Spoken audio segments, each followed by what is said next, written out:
Hi everyone and welcome back to my channel in Economist. So in the previous few lectures we have understood in details what relations and functions are all about. We have also solved multiple numerical questions on that. Now it's a good time to look at some of the special functions that we often use in mathematical economics.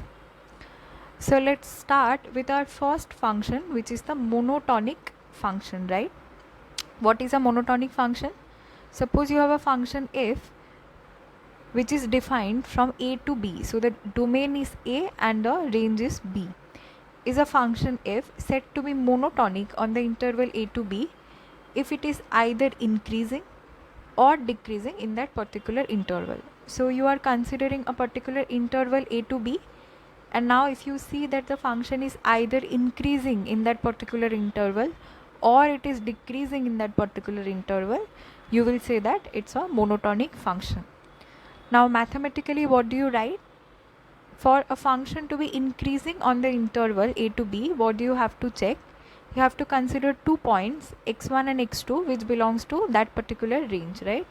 x1 and x2 belongs to the range a to b. Now if you say that x2 is greater than x1, and you can show graphically that if x2 is greater than if x1, then the function will be increasing. I think it is not clear now, but when I will give you the example of this, I think it will be more clear. And for the function to be decreasing in the interval a to b, you have to just reverse the sign. If x2 is greater than x1, the function will be decreasing if you can show that if x2 is less than if x1.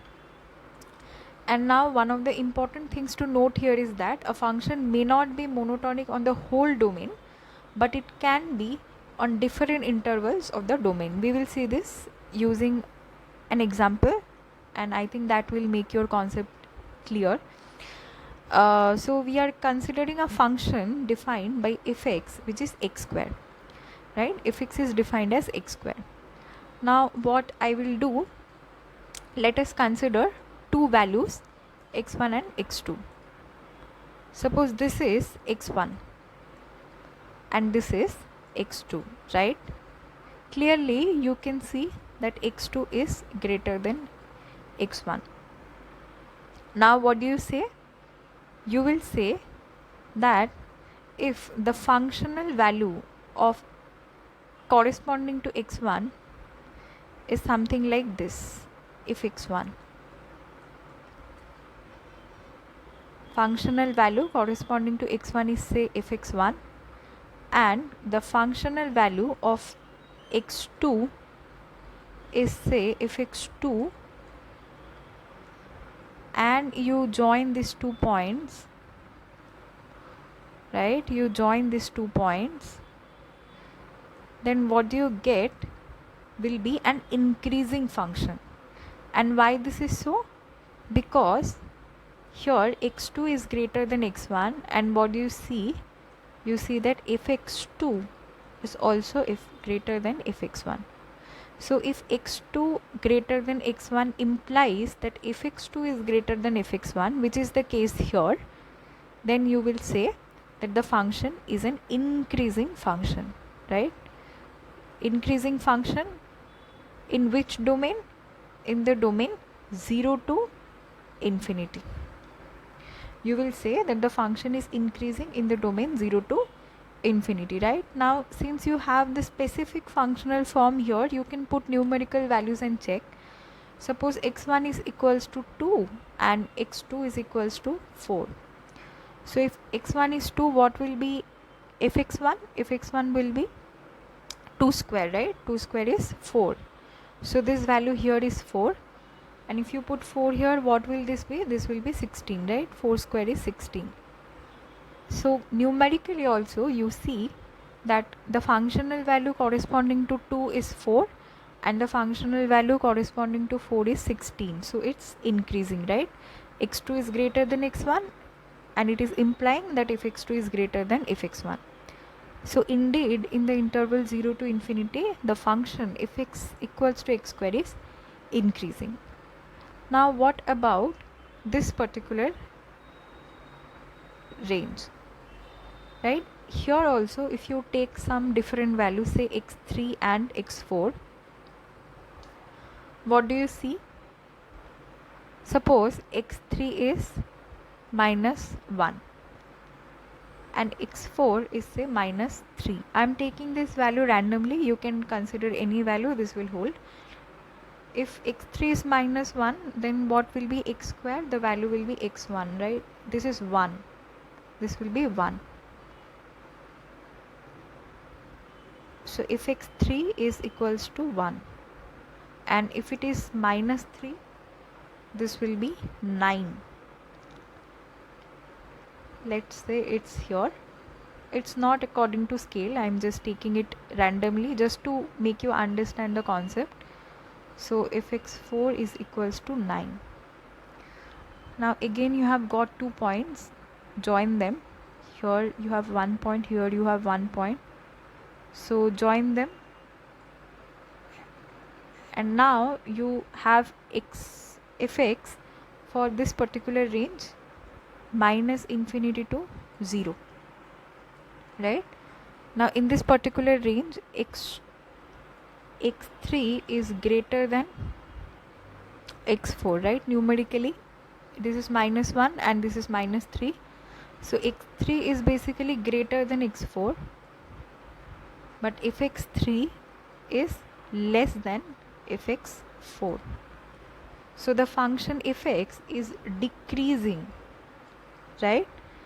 What we have understood from this concept is that if x2 is greater than x1, but if x1 is greater than fx2, that is what we are seeing here, that x3 is greater than x4 numerically, but if x3 is less than fx4, right? So the function is decreasing in the range -infinity to 0. So if I have to sum up everything, what I will write here is that if you consider the range 0 to infinity, the function f is increasing, but if you consider the range this, then the function is decreasing. What will happen if the value is 0? At 0, the functional value is also 0. So you can consider these points as well. So the function fx equals to x square looks something like this, right? So it is increasing in the interval 0 to infinity and it is monotonically decreasing in the interval 0 to or -infinity to 0. So it is monotonic but in some specific range or in some specific domain, pardon me, in some specific domain and not in the entire domain. That is what we have said here, that a function may not be monotonic on the whole domain, but it can be monotonic on different intervals. That is what we are observing here for different intervals of the domain. Now there is a homework for you. I want you to check this for x cube, right? Check this for x cube, draw the graph and analyze that if it is monotonic or not. And if it is monotonic, is it monotonic on the entire domain or it is monotonic in some particular domain, right? This is your homework. Please do this and let me know in the comment section. Now we have something called the even function. What is an even function? A function is said to be even if this condition is satisfied. F of -x is equals to f of x, right? This is even function and I have given some examples here for even function. So what you see here is that the inputs are different only on sign, but the functional value is exactly the same. Again, if you consider x square, it will come out to be even function because x square and -x square is the same thing. Then you have cos x. Cos of x is equals to cos of -x, so it will be an even function. And the best example of this is the modulus function. I have given the example of modulus function here. If you see, if x is mod x, so this will look something like this. You take any point, the functional value will be the same. Because mod 10 is 10 and mod of -10 is also 10, right? So here this will be the functional value, here this will be the functional value. It's exactly the same and the graph looks like this. in the xy plane, it is symmetric around the x-axis. Sorry, it is symmetric around the y-axis, right? It is symmetric around the y-axis. So you can consider y-axis to be a mirror.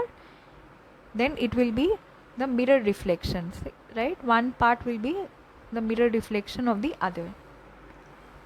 And then you have the odd function. Odd function is f of minus x will be minus of fx. This is the condition for a function to be an odd function. For example, x cube is an example and sin x is an example. You can consider it on your own. This is the graph of fx equals to x cube. I have given this just to make your concepts clear. So for every x value, if here the functional value is positive, then you have the same functional value, but the sign will be negative here, right? For positive x values you have positive values, for negative x values you have negative values in the range. This is what is the odd function, and it is symmetric around the origin. This graph is symmetric around the origin.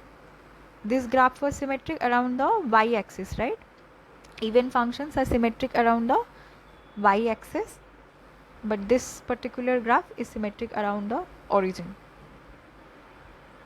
And then you have something called the step function, and we have a few more functions, but I don't want to make this video longer than this, so we will see this in the next video.